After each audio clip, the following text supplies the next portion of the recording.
Welcome back. Now, former Treasury Cabinet Secretary Ukur Yatani has dismissed allegations that he looted 15 billion shillings after Controller of Budget Margaret Nyakango's revelations.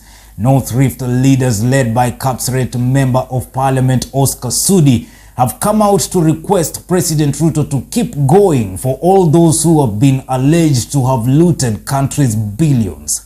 The former Treasury CS implicated the office of the Deputy President Rigathi Gachagua, claiming that he requested 1.5 billion shillings. The former CS, in a statement to the newsroom, said he will take legal action against the Controller of Budget, Margaret Nyakango, for making false and malicious allegations against him.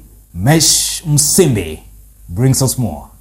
The controversy surrounding the 15 billion Kenya shilling that were initiated by the Control of Budget before the August polls over former Cabinet Secretary for National Treasury Ukur Yatani now says he will take legal actions against Control of Budget Margaret Nyakango for making false and malicious allegations against him. Defense, like I said, I insisted that the amount be put in the consolidated fund.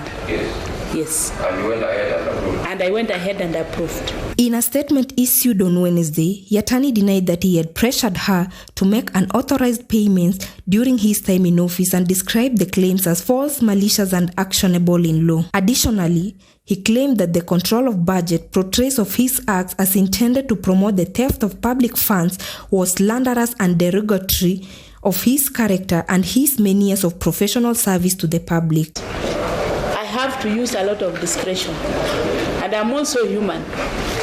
When I'm under threat, I have to self-preserve, like you have seen. So you cannot say that if I see this... Yatani went on to cite Article 223 of the 2010 Constitution, which he said empowered him to authorize expenditure that had not been appropriated by Parliament in certain situations without the approval of the Parliament. Even as I sit here, I'm still not convinced. What's the total amount of money that was approved, that you approved under that condition? This is coming to 15.5 for the two. What we see here really cannot be justified. This is what it borders on abuse. He stated that the Control of Budgets claimed that he had pressured her to authorize certain payments without parliamentary approval was planned malice. Since such monies were committed, parliamentary approval was sought post facto without a 2-month period. Chair, there are expenditures after 8th August where there is number 1, Ministry of Petroleum and Mining, 16.597 billion, and I went ahead and approved. And I know that now the Auditor General will pick up and find out what the actual expenditure was. Not have questions on the maize flour subsidy because on the face of it, it appeared like a noble idea. Everybody could see that the prices of maize flour had gone up. So we were all hoping that the prices would go down, although we never really saw the cheap flour. Yatani also questioned the constitutionality of the Control of Budget's approval of 127.5 billion Kenya shillings in national government spending through a supplementary budget using the same laws that applied to the 15 billion Kenya shillings that she now said were irregular. He accused her of using her discretion selectively in order to protect herself from the uncertainty of a regime shift. They have failed to appear. All the other stakeholders have appeared, including State House. So we are left with no option. But before issuing the warrant of arrest, we are supposed to do a reminder, which has been sent today. Yatani added that the 15 billion Kenya shillings expenditure was part of the 127.5 billion supplementary budget that has been presented by the current Cabinet Secretary for the National Treasury on January 31st, 2023 and had been signed into law by President William Ruto on 7th of March 2023. He said that if the funds had been approved with the intention of stealing public funds, they would not have been included in the supplementary budget. To protect the vulnerable Kenyan poor people. When there is more money into the pockets of the people, people will spend more.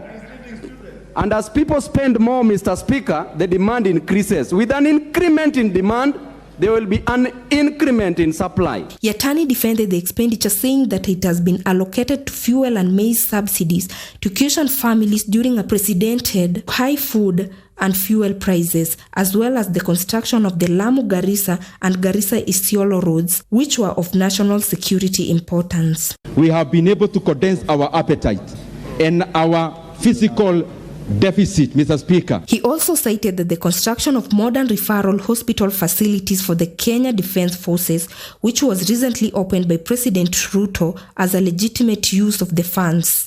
The former CS further accused the control of budget of politicizing her office and using it to get back those a stumbling block to her. He cited a request presented to the office on behalf of the Deputy President Rigathi Gachagua for the approval and disbursement of 1.59 billion Kenya shillings for his office use, which he said included 300 million Kenya shillings for cars, 330 million Kenya shillings for hospitality, and which he had only partially granted due to financial constraints.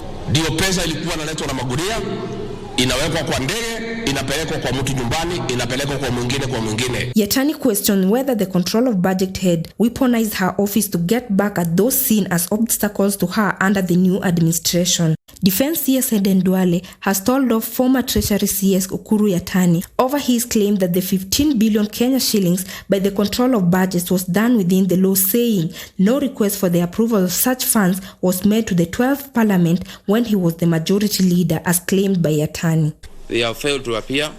All the other stakeholders have appeared, including State House. While appearing before the Parliamentary Public Petition Committee on Tuesday, Nyakango said she knew it was irregular, but she gave in to Yatani's pressure and approved the 15 billion Kenya shillings. Nyakango tabled what she claims are text conversation between her and the former Treasury CS, persuading her to expedite the transactions. This is coming to 15.5 for the two. What we see here really cannot be justified. For Maisha Prime News, Maisha Television, I'm Simbi Mesh.